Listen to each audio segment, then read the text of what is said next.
And where am I? This great place here. Julie? Yeah. Well, you're at the Big Bad Wolf in Hyattsville. Big Bad Wolf. The Big Bad Wolf. You hear that, Chili? This is my dog, Chili. Yeah. And you are? I'm Julie. I'm one of the owners of the Big Bad Wolf. And this is Penny. She's the other owner. Yeah. I see. And you guys have 2 stores now, right? We do. We do. And we're franchising our company right now. Oh, so really? we're hoping to have many more. Wonderful. It's a great show. So what's unique? I mean, I see dog stores or whatever, but what's unique about you guys? Well, I think there's a couple of things. The first thing, which we're kind of here to talk about, is the fact that we're a B corporation at all of our stores. What does that mean? Tell folks, because I'm sure I'm still learning what it is, but it's great, believe me. Yeah. B corporations are a company that pays attention to the triple bottom line. So they pay attention to planet, people, and profits.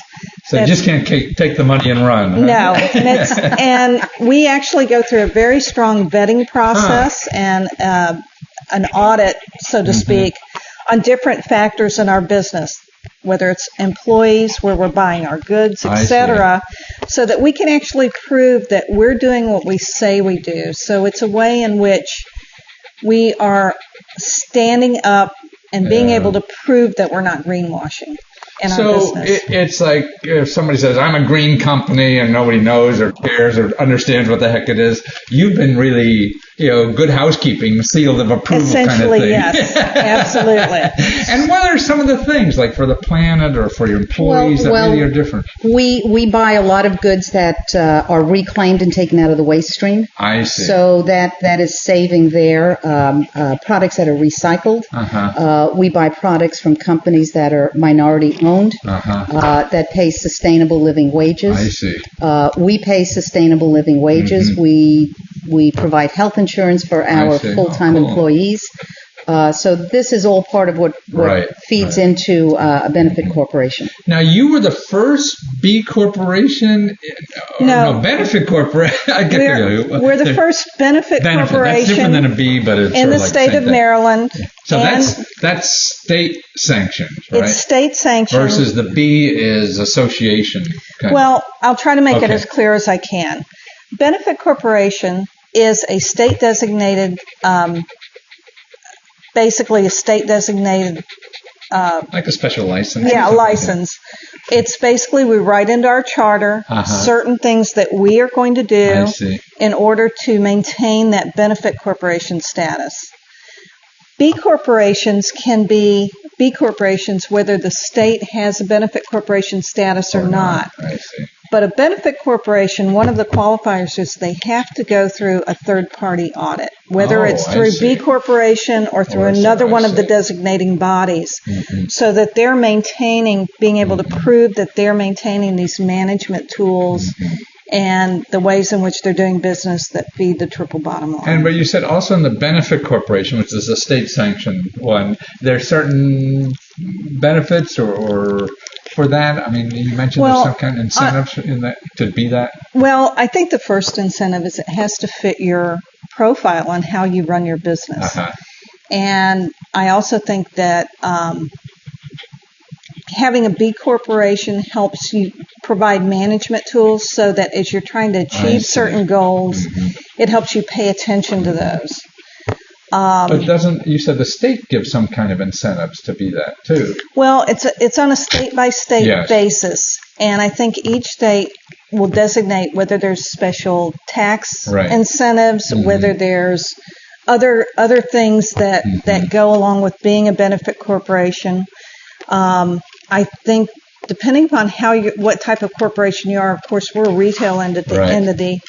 There are manufacturing benefit corporations. There are all sorts of different profiles in different businesses that can be benefit or B Corps. So like 7 years ago you started the first one, right? Yes. And so this is your second? Yes. And you're going to franchise now. So how did it start? I mean, how did you guys all of a sudden, having coffee one morning said, I hate my job, and I like Well, dogs? Actually, that's not too far from the truth. Really? We've always had dogs in our household, and we've always paid attention to what we fed our dogs and how, what we did around them and cats. So it's a cat place too. It's also a cat place. Yes. So when we thought about opening up the store, we focused on foods that were healthy, that the ingredient sources were good.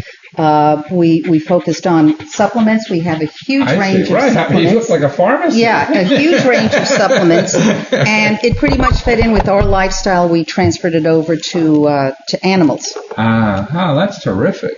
And what was the biggest problems you had at the beginning? I think it's endemic with any small company. Staff and money. Staff and money, yeah. And when we opened it, we learned as we went along. So we realized that we made mistakes in the beginning, and went correcting them as we went along. And each year we focused more on changing our products to items that fit our model. So we now buy a lot of products. We have a very large selection of products that are made in the United States that are from toxic-free toys, because you buy a lot of toys that, or even clothing that's treated with flame retardant chemicals, which are carcinogens.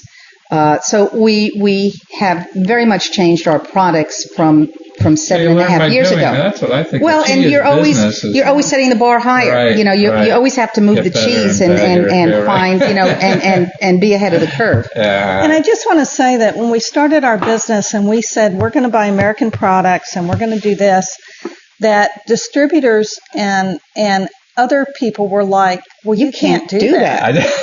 No, you can't sustain a business, and you can't afford to carry these things because they're going to be too expensive. And we have found that that's not the case. Why? Because there's a market for it, that people are willing to pay a little extra? And it's not always extra. Oh, I see. That's the other side. It's this perception that must be. It's got to be from overseas if it's going to be inexpensive or it's going to be affordable. And that's just not the case. And the truth is that you can buy a really inexpensive pet bed for $20 or $30. And that thing is going to last you 2 months. Then you're going to buy another one. Yeah. By the end of the year, you have spent $150 or $200. So if you buy a well-made pet bed one time for $150, you're going to have it. Yeah. We've got beds for 7 years now in our house. Really? Wow. Yes. And all we do is replace the cover. So you're not tossing things into the waste stream, and our customers understand that. They understand that 100%. They have a bigger picture in mind. So I guess that's what your business is. Well, you have to show show that there is a bigger picture than just what is going on right now. I think with sustainability, that's going to happen. They're going to just start charging you for waste. Yeah, because the community pays for it, but not the manufacturer. Absolutely. And sustainability means value on so many levels, down to a very simple thing that we've done for years in our stores, where you have the nice plastic bags, and I'll show you. There's one of our nice little plastic bags, right? But what we do is we also have a stack of boxes behind us. Oh, I see. So when people buy their goods, we box their products. Those boxes come in from shipments that we get. So we're keeping it moving through the stream. And amazingly, we have customers that come back with the boxes. Oh, really? They carry them in the car. They'll use the boxes until they're almost falling apart, so they come back with the boxes. How do you find out about the franchise? Well, you can go to, we have a website that's geared just to the franchising. It's bbwolf.com. And that'll give a lot more information about what we're doing in terms of our franchising and what we're offering. And it's a very inclusive program, I have to say. So it's a retail store, and I guess you probably have lots of training funds to help finance it. Well, we work really closely with the University of Maryland. Oh, I see. No kidding. In terms of it's the Small Business Development Center, and we have a couple of people there that we send potential franchisees to, so they can start their first steps. So in other words, if somebody's interested in franchise, you hook them up with the government office to help them plan to do the whole thing. Yeah, to help them write their plan, and also depending upon the location, we can direct them to. We got a low interest loan from state of Maryland. From the state of Maryland for here. And certainly so other. they know about that kind of stuff too. Yes, right. So we can direct them to SBA loans and I think the small business development centers sources. are probably the best kept secret. Oh, they really are. And we've established very good relationships with them, and we're actually one of their profiled companies for retail in terms of how to do start to finish everything right. We worked with Casey Wilson there, who saw us through our first iteration of our store in 7 years ago, and he helped us with our business plan. Yeah, he put us through our paces, let me tell you. He really did. Think if you went out on Google, for an accountant or something like that, it'd be tens of thousands of dollars before you're finished. Absolutely. And so it was just wonderful to be able to work with him. Yeah. And we found the experience just really, even though she and I both run our own businesses, it was looking at how to set up a retail store. Even if you've owned a business, there are certain things that you do with a retail store or any other industry. And there were things we hadn't thought about that. Oh, yeah, I guess I do need to. So you lock on the door. It really helped us focus and drill down on exactly what we wanted, where we wanted to go, and it really.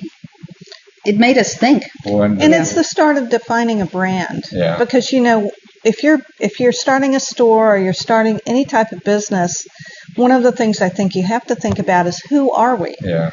And what community are we going to serve? And what is that going to look like, not only today, but 5 years from now, and how are we different from the store down the block? Yeah. Why are we different? And I feel it's sort of like what you guys have done. You found what you really appreciate and enjoy, and that's your brand. So it's really you. So many of these people have, the brand designer come in and decide what you are, which to me is sort of like this. I was going to do this no matter what the hell I did. There's nothing to do about it. But it's me. It's me inside. And so it sort of became a brand by accident. That's why I think real brands are what's inside you. Right. So if you healthy food and things like that. And then you have other people who embrace that. Yes. And they see themselves in that. Oh, and I think that's why we're so blessed with such a terrific staff. Because we really have a very experienced and knowledgeable staff. And we have people that are here for years. Wow. Yeah. Which is, again, an anomaly in the retail business that you have people that stay with you for a long time. Yeah. Well, you guys are great. Yeah. Well, thank you so much. Yeah. And remember, so it's bbwolf.com? bbwolfinc.com. Okay. And our regular website is thebigbadwolf.com. Thebigbadwolf.com. Yeah. And that's Wolf. Wolf. WOOF.